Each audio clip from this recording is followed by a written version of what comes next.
The hum of the space station was steady, almost soothing, as Myra walked down the wide corridor toward the launch bay. Her uniform was crisp, her boots tapping lightly against the metal floor. Today was supposed to be a day of celebration. She had graduated from the academy only a few weeks ago, one of the youngest pilots in the fleet. But instead of excitement, Myra felt a tight knot in her stomach. The fleet command had a reputation for favoring experience. Myra, bright and skilled though she was still a rookie. And that meant they didn't take her seriously. They had told her to report to the hangar to pick up her ship. She had expected a new, advanced fighter like the other graduates. Instead, she found an old, battered craft sitting in the corner, nicknamed the Phantom Hawk. The Phantom Hawk had seen better days. Its paint was chipped, its engines noisy, and its weapon systems were outdated. Veteran pilots often joked about it, calling it a relic of past wars. Myra ran her fingers along the cockpit, feeling the grooves of old repairs. She could see why they had handed it to her. "This is mine," she asked, more to herself than anyone else. A mechanic glanced up from his workbench and shrugged. "Yeah. Don't expect miracles. Most rookies crash it before lunch." Myra smiled faintly. She did not feel defeated. She had always been good at making the most of what she had. She climbed into the cockpit, feeling the familiar comfort of controls beneath her hands. Even an old ship could be deadly if its pilot knew how to think faster than the enemy. "Phantom Hawk, welcome back to the skies," she whispered, settling in. The launch bay doors opened with a hiss. Light spilled onto the fighter, casting sharp shadows that danced over its worn metal. Myra ran final checks, the systems responding sluggishly but reliably. Other pilots zoomed past in sleek, new fighters, their engines roaring, showing off tricks they had learned at the academy. She ignored them. Today, it wasn't about style or speed. It was about survival and strategy. As she prepared for takeoff, the flight commander, an older woman named Commander Talia, appeared. Her eyes were sharp, her expression unreadable. "Rookie Myra," Talia said, her voice steady. "You'll be assigned to reconnaissance today. The aliens are near the outer sectors. We need eyes in the sky. You'll report everything you see. Do not engage unless absolutely necessary." Myra nodded. "Understood, Commander." Talia hesitated for a moment, as if deciding whether to say more. "Your ship, it's old. But sometimes, old ships have advantages the new ones do not. Don't underestimate it or yourself."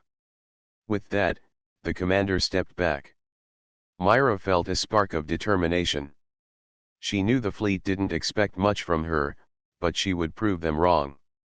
The Phantom Hawk rumbled as she engaged the engines. Slowly, she lifted off the platform, floating into the vast emptiness of space. Stars stretched endlessly around her, distant and bright. Myra's heart beat faster. Space was quiet here, almost peaceful, but she knew danger could strike at any moment. As she approached the alien border, the sensors beeped faintly. Myra leaned forward, studying the readings. The alien ships were there, though not yet attacking. Sleek, sharp, and dangerous. Myra knew that many human pilots would panic if they saw even one. She had to keep calm. She had to think like a pilot, not like a rookie. Myra adjusted the Phantom Hawk's trajectory, keeping to the shadows of an asteroid field. The alien sensors might pick up a large, new fighter easily, but her old ship had a smaller signature. It was slower, yes, but stealthy. Myra smiled quietly. Maybe the fleet had underestimated the Phantom Hawk, but she knew its secrets. Hours passed as she circled, observing the alien formations. Their numbers were overwhelming, their technology advanced. Yet she noticed patterns: the way they moved, the way they communicated. Even the strongest enemies had weaknesses. She logged everything carefully, sending encrypted reports back to the fleet. A sudden movement caught her eye. A small alien scout ship was approaching. Myra's heart raced, but she did not panic. She adjusted her position and let it pass, observing silently. The alien did not detect her. Myra realized then that the Phantom Hawk's old engines, while slower, allowed her to move unpredictably. The enemy could not read her easily. By the time she returned to the station, the sun was setting over the docking bays. Myra's report was detailed and precise. Some commanders read it with skepticism, others with quiet surprise. Few could ignore the courage it had taken to go so close to the alien fleet alone, in an obsolete fighter. Myra stepped out of the Phantom Hawk, stretching her legs. She looked up at the stars she had flown among, a grin spreading across her face. The fleet may have seen her as a rookie, and the Phantom Hawk as a relic, but Myra knew something powerful: skill, courage, and clever thinking could make even the oldest fighter a weapon to be feared. And so, in the quiet of the hangar, a legend quietly began. The stars stretched endlessly before Myra as the Phantom Hawk glided through the void. Her heart still beat fast from the exhilaration of her first mission, but she knew the real test was just beginning. Today, she was to patrol the outskirts of the alien fleet, a dangerous area no rookie pilot usually touched. The sensors beeped gently, showing distant movements. Myra squinted at the display. Tiny blips scattered across the horizon the alien scouts. They moved with precision, their formation tight and intimidating. Most pilots would have panicked at the sight. Myra felt a spark of excitement instead. "All right, Phantom Hawk," she whispered, her hands steady on the controls. "Let's see what you can do." The first challenge came quickly. A scout ship appeared, cutting through the black space with silent speed. Myra's old fighter shuddered as she pushed it into a sharp turn, dodging the alien ship's laser pulses. The Phantom Hawk groaned, its engines straining, but she had expected this. She had studied every move her ship could make. Instead of attacking, she stayed behind cover, using the asteroid field nearby to hide. The alien fired again, missing narrowly, and drifted past her position. Myra's grin widened. The alien thought it was the faster, smarter ship, but it could not read her unpredictable maneuvers. Hours passed in tense observation. Myra carefully recorded the alien positions and movement patterns, noting weaknesses in their formation. She discovered a small gap between the larger ships where sensors did not overlap. If she could report this to the fleet, it might give the human forces a real advantage. Her concentration was suddenly broken by a sharp alarm. A larger alien patrol had detected her. Myra's pulse raced. Her fighter was outdated, slower than these ships, and she knew a direct fight would be suicide. Yet panic did not enter her mind. She had prepared for this.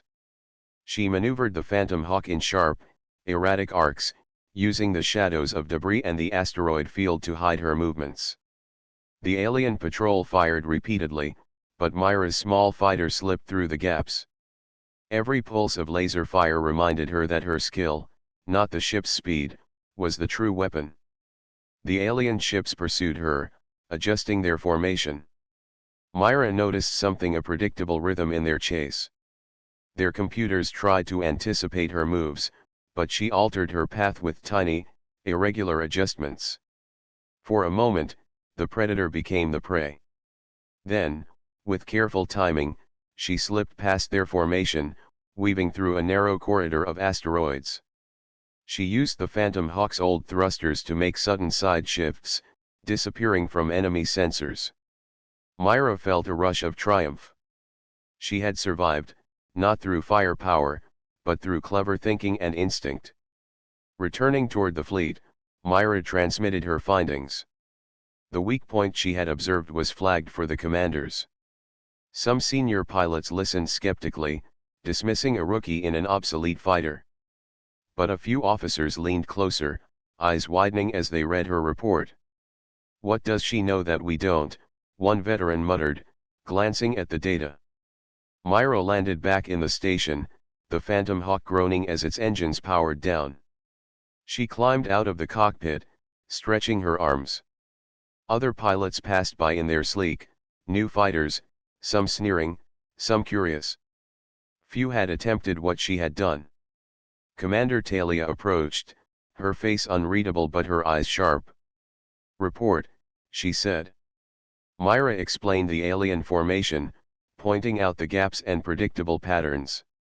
She detailed the risks she had taken and how her ship's weaknesses had become advantages. Talia listened quietly, nodding occasionally. "You were reckless," Talia said finally, but there was no anger in her voice. "But you survived. And you discovered something the veterans could not. That's skill." Myra felt a quiet pride swell inside her. She did not need praise from everyone. The fact that she had turned the Phantom Hawk into an asset, rather than a handicap, was enough. As she left the briefing room, whispers followed her. "The ghost pilot," one pilot said softly. Another nodded, adding, "She moves too fast, too clever. Almost impossible to catch." Myra smiled faintly, aware of the new reputation she was beginning to earn. She did not seek fame. She only wanted to do her duty and survive. But the name stuck, even if only in small voices for now. That night, Myra returned to the hangar, running maintenance on the Phantom Hawk. She examined every system, fine-tuning and adjusting, preparing for the next mission. She knew the alien fleet would not remain still. Each encounter would be more dangerous, more complex. Yet Myra felt ready. Her ship was old, her rank low, and the odds against her were high. But she had learned something important today: intelligence, courage, and quick thinking could turn the smallest advantage into a life-saving tool. As she climbed into the cockpit once more, staring at the endless stars outside, Myra whispered, "The skies are mine now, Phantom Hawk. Let's make them remember us." The rookie pilot had survived her first encounter, but the galaxy was only beginning to notice the ghost pilot. The fleet buzzed with tension. Alerts and messages filled the command center, signaling that the alien Armada was moving closer to human-controlled space. Commander Talia gathered the senior pilots, reviewing maps and sensor data. Myra stood quietly at the edge, listening intently. She had already earned whispers of respect as the ghost pilot, but today's mission would test her in ways no report could prepare her for. "You're volunteering," Talia said suddenly, her sharp eyes on Myra. "You? Alone?" Myra straightened, gripping her flight jacket. "I can do it, Commander. I know the Phantom Hawk may be old, but I can reach their command lines and gather critical intel." A murmur went through the room. Other pilots shook their heads, some incredulous, others doubtful. Myra's reputation was growing, but courage alone did not impress the veterans.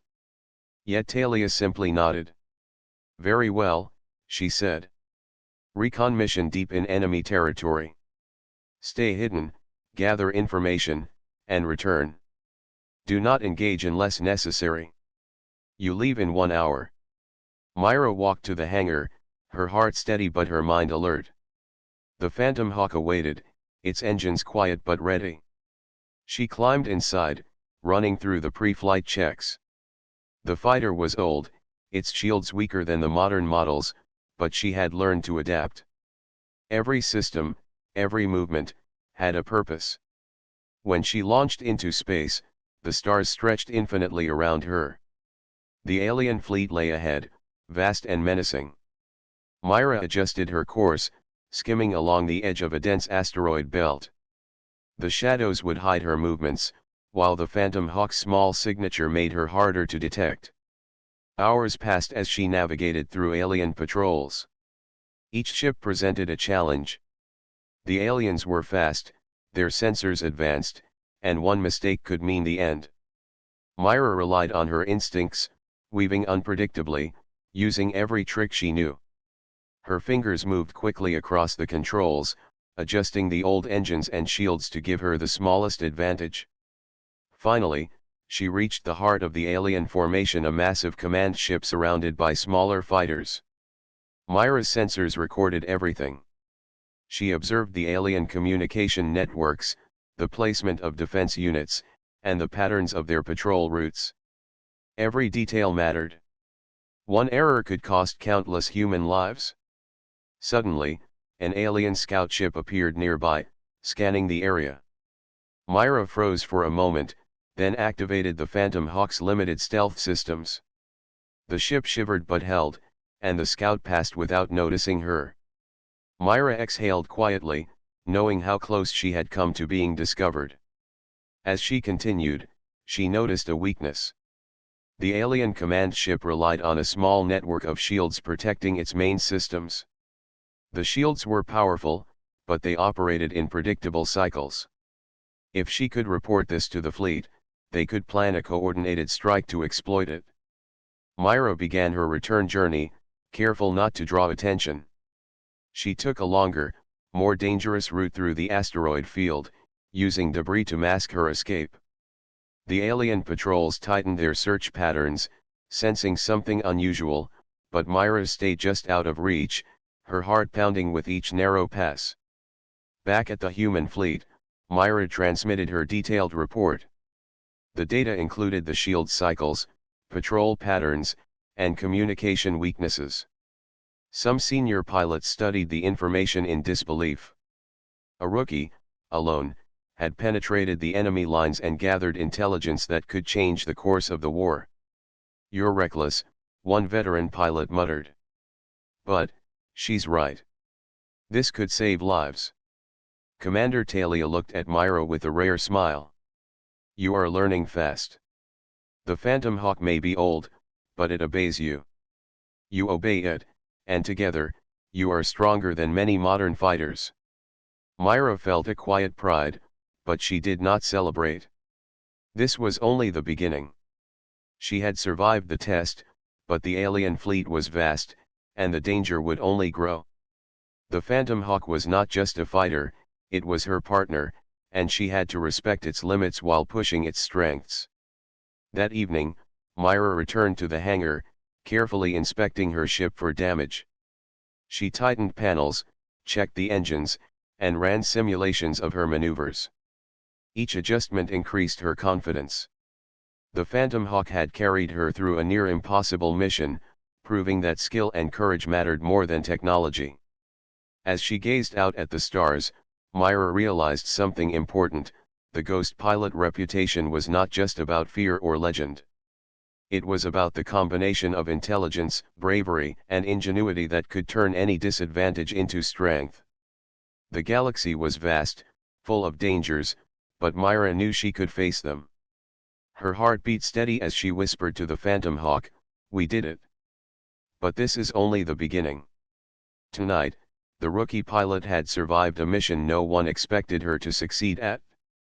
Tomorrow, she would face even greater challenges, and the ghost pilot would rise again, ready to haunt the skies above the alien Armada. Aaron woke early on the training planet, its skies a soft purple and the ground shimmering with crystalline sand. He had never imagined a place like this. Towering spires rose from the surface, and creatures of every size and shape moved with purpose. Zorro led him through the busy courtyard, explaining the plan for the day. "This is where leaders learn," she said. "Not just how to speak, but how to understand, to adapt, to survive. You are not a soldier, Aaron, but a leader must know what their people face." Aaron nodded, trying to hide his nervousness. Training was never his strength, but he understood its importance. The first lesson began with observation. Delegates from various factions were paired to practice negotiation exercises, and Aaron was placed with a group of winged and scaled aliens. Their languages, gestures, and customs were strange, but he listened carefully, asking questions when needed. "Patience," Zorro whispered. "Observe more than you speak. Learn their fears, hopes, and strengths." By mid-morning, the training shifted to strategy exercises.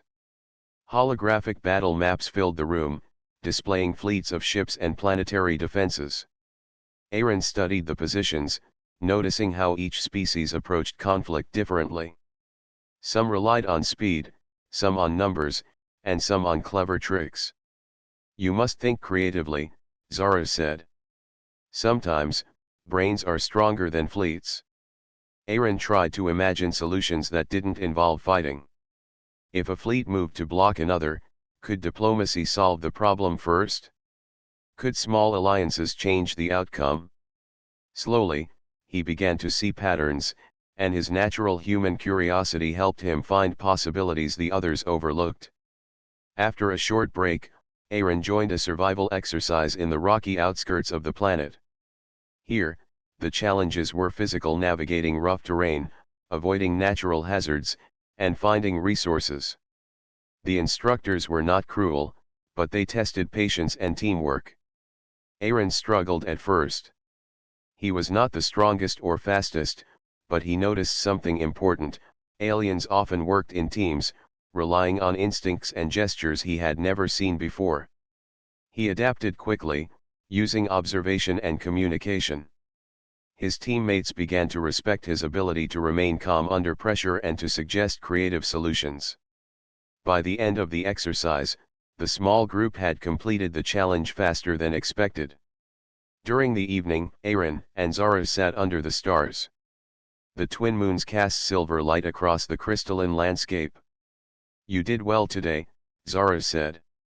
"Not because you are strong, but because you think differently. That is what makes you valuable." Aaron smiled, though he still felt uncertain. "I never asked for this.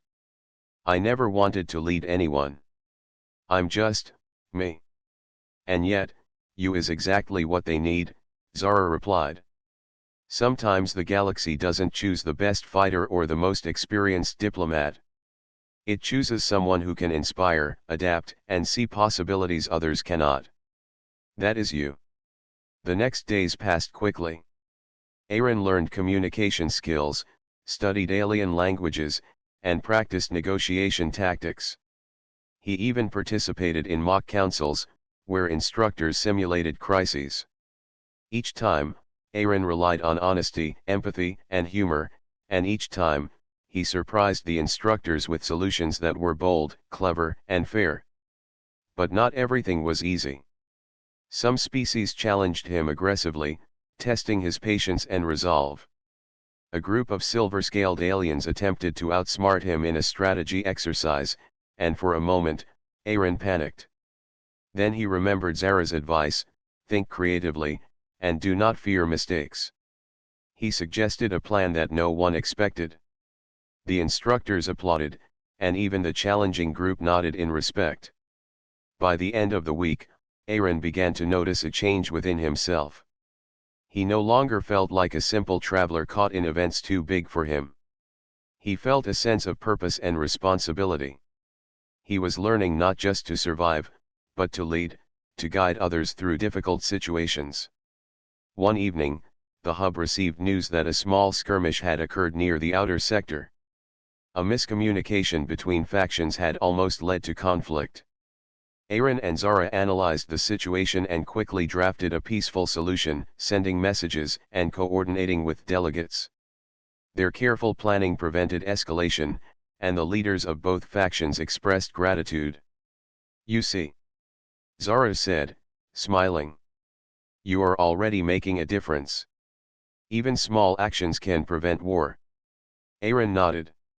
For the first time, he truly understood the power of leadership, not through force, but through careful thought, empathy, and courage. His joke had started the chaos, but now he realized that humans could shape events with ideas and action, not just strength. As he stood on the edge of a cliff overlooking the glowing planet below, Aaron felt something he had never felt before: confidence. Not arrogance, not pride, but quiet determination. The galaxy was watching, and he was ready to meet it.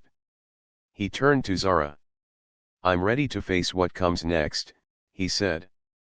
Zara nodded, her eyes bright. "Good. Because the challenges ahead will test everything you've learned. But I believe you can rise to meet them." Aaron looked at the stars once more, feeling the weight of responsibility settle on his shoulders, but for the first time, it didn't feel heavy. It felt right. The training was only the beginning. The galaxy was vast, dangerous, and unpredictable. But Aaron, a human who had started with a joke, was learning to lead and perhaps, just perhaps, to inspire hope across worlds. Aaron stood on the command deck of the Human-Alien Alliance ship, his eyes fixed on the stars ahead. A tense quiet filled the room, broken only by the hum of engines and the soft beeps of holographic displays. This was not a training exercise. The skirmish they had feared for weeks had finally arrived. Ships from the feathered faction, joined by some unknown allies, had moved into contested space. Zara stood beside him, her expression calm but serious. "This is your first real test, Aaron. Remember what you learned. Think, observe, and act carefully. You do not need to fight with strength alone." Aaron nodded. His heart raced. Training had prepared him in part, but nothing could fully prepare a human for real conflict in the galaxy. He took a deep breath and looked at the fleet layout on the holographic display. The feathered faction had more ships, but their formation was predictable. He noticed weak points in their pattern, small gaps that could be used to avoid unnecessary conflict. "We don't have to destroy them," Aaron said quietly. "We need to show them a better way. Use their own movements against them." Zara raised an eyebrow. "Explain." Aaron pointed at the display. "If we guide them toward the neutral sector using small decoy fleets, they'll be distracted from the main areas. We can then communicate directly, show them we don't want a fight, and protect civilians and stations in the contested zone." Zara smiled. "Clever. Let's try it." The fleet moved as Aaron directed. Small human ships darted around larger vessels, drawing attention, while holographic signals projected peaceful intentions. The enemy fleet hesitated, confused by the unusual tactics. Some commanders attempted to press the attack, but Aaron's strategy slowed them down and reduced potential damage. As the battle unfolded, Aaron realized that leadership was not about giving orders blindly. It was about seeing possibilities, predicting reactions, and finding ways to protect everyone while still achieving objectives. His heart pounded as enemy ships approached critical zones, but each decision he made prevented unnecessary losses. Suddenly, a warning flashed on the display: a group of smaller civilian transports was trapped near a dangerous asteroid field. The enemy fleet was closing in. Aaron made a quick choice. "We split our forces," he said. "Half protect the civilians. Half continue the distraction." The human ships sped toward the transports. Alien allies followed his instructions without hesitation. Aaron's plan worked. Civilians were guided safely away from danger, while the enemy fleet, distracted by the decoys, failed to notice the movement until it was too late. When the battle finally ended, there was no major loss on their side. The feathered faction pulled back, unsure of what to do next. Aaron and Zara communicated directly with their leaders, showing that humans and their allies preferred negotiation to destruction. The enemy leaders were impressed not by power, but by clever thinking, careful planning, and courage. Afterward, Aaron walked through the deck, observing the reactions of his fleet and the alien commanders. Some nodded respectfully, others gave quiet smiles. For the first time, Aaron felt the weight of leadership in a different way. He had not only directed a fleet in battle but had done so without unnecessary bloodshed. One of the feathered commanders approached him. "You are unlike any leader I have met," they said. "Your courage, creativity, and honesty, it earns respect. We see now that humans can lead." Aaron nodded, feeling a strange pride. "I only did what seemed right," he replied. "I wanted to protect lives, not destroy them." Zara joined him, her smile warm. "That is exactly why you succeed. You think differently. You care differently. And that makes others follow you." That night, Aaron stood on the observation deck, looking out at the stars. The galaxy was vast, full of danger, but also full of opportunity. He realized that this first real test had changed him. He was no longer just a traveler or a human outsider. He was someone who could guide, inspire, and protect others even in situations far beyond what he had imagined. Yet he also understood that this was only the beginning. Battles would come again. Choices would grow harder. Alliances might shift. But Aaron felt ready to face what was ahead. Courage, strategy, empathy, and humor had brought him through this trial, and they would continue to guide him. For the first time, he felt a deep connection to the galaxy around him. It was dangerous, unpredictable, and magnificent, and somehow, humans, small and underestimated, could make a difference. Aaron whispered softly to the stars, "I don't know what comes next, but I know we can handle it. Together." And as the fleet settled into orbit for repairs, the first signs of hope spread among the Allied forces. A human had led them through their first test, and his courage and cleverness had shown that even small voices could influence the galaxy's destiny. Aaron had thought the first battle was the hardest part. He had been wrong. Weeks after the initial skirmish, the alliance of species he now guided faced a more subtle, invisible threat. Rumors began to spread. Plans that should have been secret were somehow known by their enemies. Supplies went missing. Ships experienced strange malfunctions. Aaron sensed something was wrong, but the signs were small and confusing. Zara noticed it too. "Aaron," she said quietly one evening, as they studied fleet reports, "someone inside our ranks is working against us. Not openly, but quietly, strategically. This is more dangerous than a battle. This is betrayal." Aaron's stomach tightened. He had trusted the aliens he had trained with, those who had fought alongside him, those who had laughed at his jokes and followed his guidance. The idea that one of them could be betraying the alliance seemed impossible. "How do we stop it?" he asked. "We observe carefully, gather evidence, and then confront the traitor," Zara replied. "We cannot act too quickly, or we risk making a mistake that could destroy trust." The next days were tense. Aaron pored over reports, watched ship movements, and listened to whispers among the crew. Every decision he made now carried weight. If he accused the wrong person, it could fracture the alliance. If he waited too long, the betrayal could escalate. Then, one night, a shocking revelation came. A trusted alien advisor, someone who had trained closely with Aaron and shared meals with him, was secretly sending information to enemy forces. Aaron felt disbelief and anger, but he also remembered Zara's words, "Careful observation first, action second." He confronted the advisor privately, choosing calm over anger. "I know what you've been doing," Aaron said. "Why betray us?" The alien's eyes narrowed. "You humans think you understand leadership," they said sharply. "You are clever, but inexperienced. The galaxy doesn't bow for your kindness, it bows for strength. I am making sure we survive." Aaron shook his head. "Survival does not mean betrayal. If we lose trust, we lose everything. You are endangering everyone, not protecting them." The advisor hesitated, then attempted to flee. Aaron and a small team quickly intervened, capturing the traitor without violence. The rest of the alliance watched, understanding for the first time that even within their ranks, danger could hide.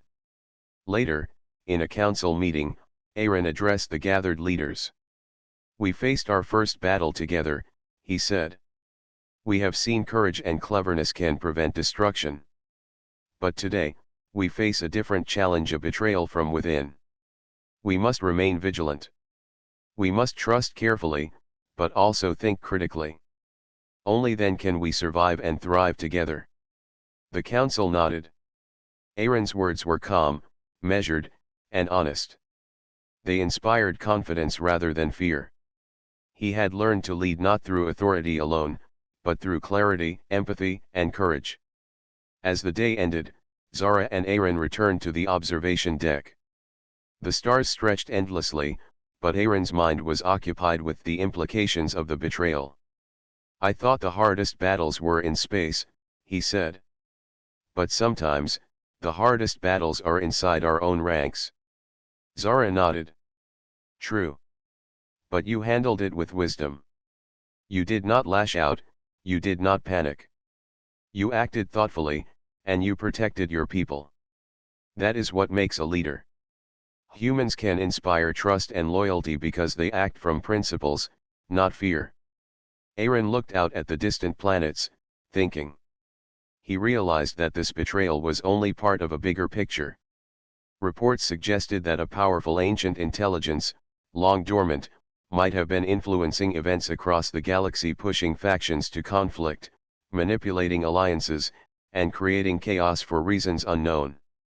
"This war," he whispered, "is bigger than any one faction. It's about survival, about the galaxy itself." Zara placed a hand on his shoulder. "And now, you know why your leadership matters. Humans are unpredictable, brave, and creative. You can see patterns others cannot. That is why they follow you." Aaron took a deep breath. He felt a mixture of fear and determination. The galaxy was not just a place of distant stars and alien fleets, it was a complex, living system filled with danger, mystery, and opportunity. And now, more than ever, humans had a chance to shape its future. The next day, Aaron began a new plan. He strengthened communication among allies, improved security measures, and developed strategies to anticipate enemy moves. He shared lessons from the betrayal openly, teaching others that vigilance and trust must coexist. For the first time, Aaron felt the full weight of responsibility. Leadership was no longer theoretical. It was about decisions that affected thousands of lives, choices that could mean the difference between survival and disaster. Yet, in facing these challenges, he also felt growth. He realized that humans, small as they seemed, could make a difference in unimaginable ways. Courage, wisdom, empathy, and creativity were their greatest tools. And for the first time, Aaron understood that his joke, the one that started this entire chain of events, had not only sparked a war but had set him on a path to become a leader capable of guiding the galaxy through darkness. As he gazed at the stars that night, he whispered quietly, "We will face whatever comes, together. And we will prevail." The council chamber on the neutral planet was alive with tension. Delegates from countless factions had gathered to discuss the war, which had already caused fear, suspicion, and chaos across several systems. Aaron stepped forward, his heart racing, but he felt a sense of calm. He had faced battles, betrayal, and impossible choices, and now he stood at the moment where everything could change. Zara gave him a reassuring nod. "Remember, honesty and courage matter more than strength. Speak from the heart." Aaron took a deep breath and began. "Leaders of the galaxy," he said, "we have faced battles, mistakes, and betrayals. Some of you doubt humans, some of you doubt each other, and some of you doubt yourselves. But today, we can choose something different." He paused, letting his words sink in. "I started this chain of events with a joke. A simple, careless joke. It caused tension and confusion, yes, but it also reminded us all of something important. Even in danger, even in conflict, we can choose understanding, creativity, and laughter. We do not have to destroy to achieve our goals. We do not have to fight to be heard." A few delegates laughed quietly, surprised by the humans' boldness. Aaron smiled and continued. "We are different species, with different strengths and weaknesses. But that is our advantage. By combining our abilities, our intelligence, and our courage, we can protect the galaxy instead of tearing it apart. We can unite for peace, not war." The chamber was silent for a moment. Then, slowly, one of the leaders, a silver-scaled diplomat who had once been angry at Aaron's joke, spoke.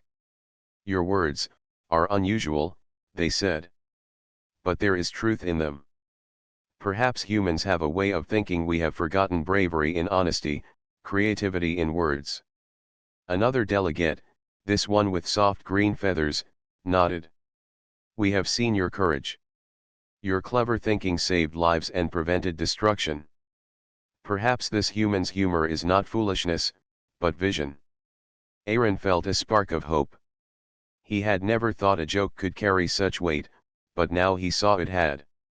Humor had opened doors, eased tensions, and allowed him to speak truthfully without fear. He raised his voice slightly, projecting his confidence. Let us agree today to work together. Let us create alliances based on trust, respect, and shared goals. We may be different, but together, we are stronger.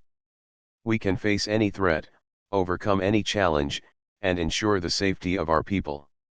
Murmurs filled the room. Delegates whispered, nodded, and exchanged glances. Aaron realized that his words were reaching them. They were thinking differently, imagining a galaxy united instead of divided.